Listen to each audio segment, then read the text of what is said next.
The Becket Hitch Suspension is an option for more advanced users. It's simple and easily adjustable by tying a Becket hitch.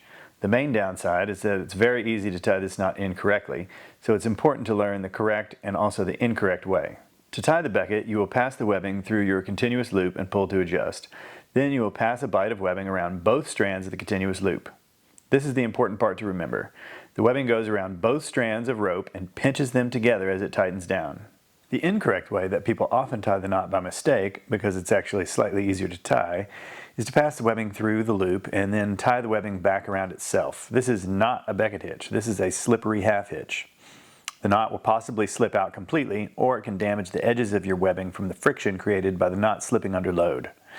Make sure you tie this knot correctly if you are going to use this suspension system.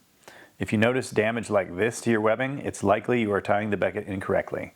For these reasons, the Becket suspension is not recommended for your first hammock suspension. Once the correct knot has been tied, we recommend inserting a second bight of webbing into the first one for extra holding power, because a single slipped Becket can begin to slip with as little as 300 pounds of force. To untie, you essentially pull on the free end of the webbing to pop the bights. However, after you've been hanging all night, and particularly for heavier users, popping the bight can sometimes be surprisingly difficult. So a trick we recommend is to simply attach a small release loop, hitching it to the tip of your continuous loop. This release loop doesn't need to be strong because you will not be attaching anything to it.